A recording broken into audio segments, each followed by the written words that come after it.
Something extraordinary happened on September 30th, 1973.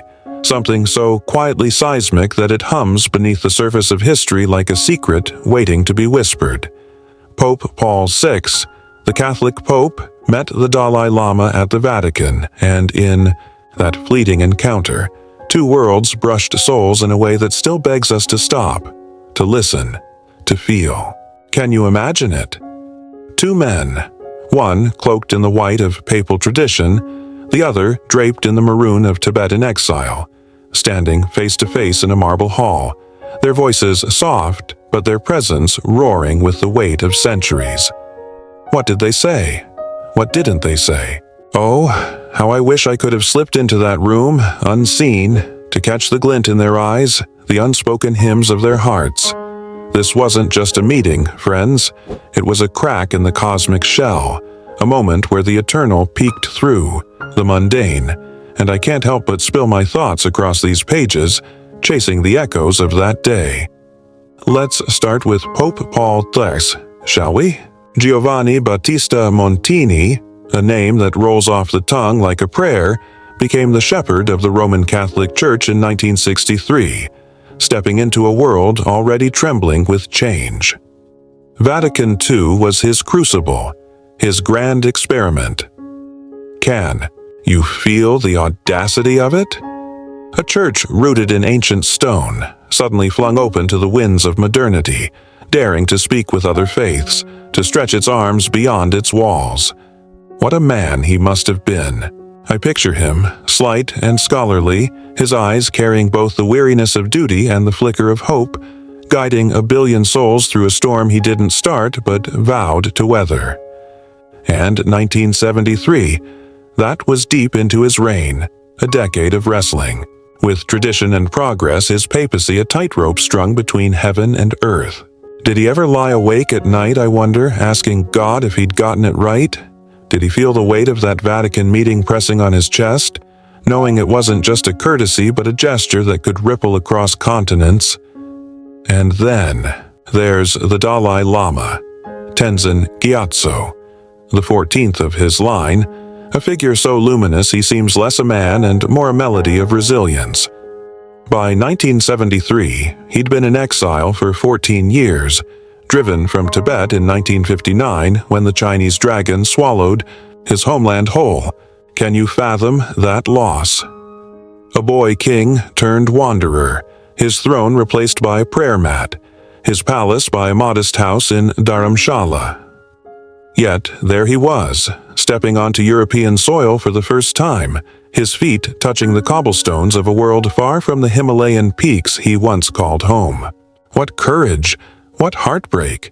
I see him boarding that plane, his robes fluttering like a flag of defiance, his smile a quiet rebellion against despair. And why the Vatican?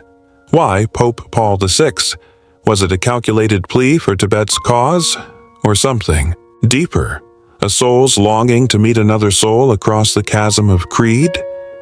The date, September 30th, 1973, strikes me like a bell tolling through the fog. It's so precise, so unassuming, yet it anchors this story in time, a pin on the map of human striving. The Vatican, that tiny city-state cradled within Rome, became their stage. Picture it, the grand basilicas, the whispering frescoes, the air thick with incense and history. Pope Paul VI, seated in his private chambers, awaits this visitor from the east. The Dalai Lama enters, his steps light but deliberate, his presence a living paradox. Humble yet regal, broken yet whole. Oh, how I'd love to know what they felt. In that first glance, did the Pope see a monk or a mirror? Did the Dalai Lama see a pontiff or a fellow pilgrim? The Vatican's own records tell us Paul VI spoke briefly, his words a gentle hymn of welcome. He called Asia the cradle of ancient faiths, a nod to the Second Vatican Council's Nostra Aetate, that bold decree urging Catholics to honor the sacred in others. How extraordinary, I exclaim aloud, my heart skipping a beat. And this wasn't just diplomacy. It was a bow to the divine threading through all things. The Dalai Lama, bless his soul, later shared his own memory of that day. He called it warm, meaningful, a meeting of kindness. Kindness. In a world of wars and walls, that word hits me like a thunderclap. Can you hear it? Two men, one leading a global church, the other clinging to a scattered flock, finding common ground not in dogma but in the simple, shattering power of goodwill. I imagine them sitting there, the Pope's Italian lilt blending with the Dalai Lama's measured tones, their conversation a dance of spirit. Did they laugh? Did they pause in silence, letting the unsaid speak louder than words? I like to think they did. I like to think they felt for a moment the oneness that philosophers chase and poets mourn, the oneness Rumi glimpsed when he wrote, "Out beyond ideas of wrongdoing and right-doing, there is a field. I'll meet you there." Wasn't that their field, their fleeting sanctuary? But, let's not drift too far into the ether. There were shadows lurking, weren't there? China loomed large, its eyes narrowed at this Tibetan exile shaking hands with a Western giant. The Vatican had cut ties with Beijing in 1951, a wound, still raw in 1973, and the Dalai Lama was no neutral guest. He was a symbol, a thorn, a cry for freedom. Did Pope Paul VI hesitate, I wonder? Did he weigh the risk, knowing China might snarl at this quiet audience? The Vatican played it safe, framing the meeting as spiritual, not political, a private chat, not a public stand. But can we buy that? Can faith ever fully untangle itself from power? I feel a shiver of doubt. Maybe Paul VI whispered a prayer for wisdom that night, torn between his heart's openness and his throne's caution. Maybe the Dalai Lama, too, knew the stakes. Every step he took abroad was a tightrope over a diplomatic abyss. Yet they met anyway. They chose the field over the fortress. Doesn't that stir your soul? Let me pause here, because this moment grips me in a way I can't shake. It's March 14th, 2025 as I write this, and I'm sitting in a world still jagged with division, nations bickering, faiths clashing, hearts hardening. Yet, back in 1973, these two men dared to reach across the void. It makes me want to shout, "Look at them! Look what's possible!" I'm no historian, no theologian, just a soul hungry for meaning, and this meeting feels like a lantern in the dark. It's not the grandeur that gets me, it's the fragility. Two mortals, bound by their roles, stepping outside them for an hour to say, "We're human too." Isn't that the root of all philosophy? The quest to see ourselves in the other, to wrestle with the mystery of being. Let's linger on the Dalai Lama for a bit, because his story breaks me open. Fleeing Tibet at 23, leaving behind monasteries and mountains for a life of exile, how does a man carry that? I see him in 1973, 38 years old, his face still young but etched with a wisdom beyond years. He'd spent over a decade pleading Tibet's case, his voice steady even as the world shrugged. And then this trip. His first beyond Asia, a leap into the unknown. I cheer for him, I do. I picture him gazing at the Vatican's spires, a monk from the roof of the world standing in the heart of Christendom. And I marvel at his gall. Did he feel alone, I wonder?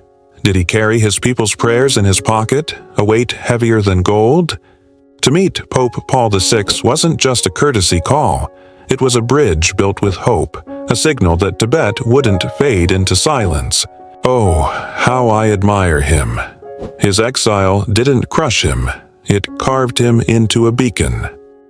And Pope Paul VI, don't let his quiet demeanor fool you. He was a lion in a lamb's clothing, steering the church through a revolution while the world watched, skeptical and clamoring. Hosting the Dalai Lama took guts, even if the Vatican downplayed it. I imagine him preparing for that day, his advisors murmuring about China, about optics, about risks. Did he wave them off with a tired hand, trusting his gut? Or did he pray, late into the night, asking for courage? I lean toward the latter. He strikes me as a man who wrestled with angels, who knew that faith without action is a hollow shell. The only way to make sense out of change is to plunge into it, move with it, and join the dance, Alan Watts once said, and Paul VI plunged, didn't he? He danced with the Dalai Lama, however briefly, and left us a step to follow. What did? They talk about, though. The records are thin. Just a few lines about respect, about Asia's spiritual heritage, about human brotherhood. But I dream bigger. I see them swapping stories. Paul VI recalling his Italian roots, the Dalai Lama sharing a tale of Himalayan snows. Maybe they touched on suffering, a thread both knew well. The Pope navigating a fractious church, the Dalai Lama mourning a stolen land. Did they speak of God, I wonder? Or did they skirt the word, circling the same truth in different tongues? I'd give anything to know. I'd give more to believe they laughed together, a shared chuckle at life's absurdity, a balm for their weary spirits. Philosophy thrives in such moments, doesn't it? Not in dry debates, but in the raw, messy collision of lives. This wasn't the end of the story, mind you. It was a beginning. The Dalai Lama would return to the Vatican years later, meeting John Paul II, Benedict XVI, each encounter a thread in a tapestry still weaving. But 1973 was the first stitch, the bold leap that said, "We can do this." And yet, I feel a pang of longing. Why didn't it shift the world more? China still grips Tibet, the Vatican still tiptoes around Beijing, and the field Rumi dreamed of feels far off. Was it enough, this meeting? Or was it a seed that's still waiting to bloom? I wrestle with that, my heart torn between awe and ache. Maybe that's the point. Maybe the value lies not in outcomes but in the act itself, the choice to meet, to see, to care. Let me stretch this out further, because I'm not done feeling it. Think of the Vatican that day, the air heavy with history, the walls echoing with popes past. Did Paul VI feel their gaze, those stern saints and martyrs watching this Buddhist monk step into their sanctum? Did he sense a shift, a widening of the Church's embrace? I hope so. I hope he felt a thrill, a quiet triumph, knowing he'd honored Vatican II's spirit. And the Dalai Lama. Did he marvel at the journey that brought him there? From Lhasa's Potala Palace to this Roman enclave, a trek of body and soul, how could he not pause in wonder? I do.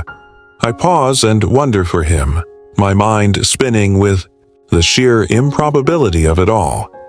Here's where I get personal, because this isn't just their story, it's ours. I'm writing this on March 14th, 2025, and the world feels both brighter and bleaker than 1973. We've got tech to shrink distances, yet we're lonelier than ever. We've got knowledge at our fingertips, yet wisdom slips through our grasp. What would Pope Paul VI say to us now?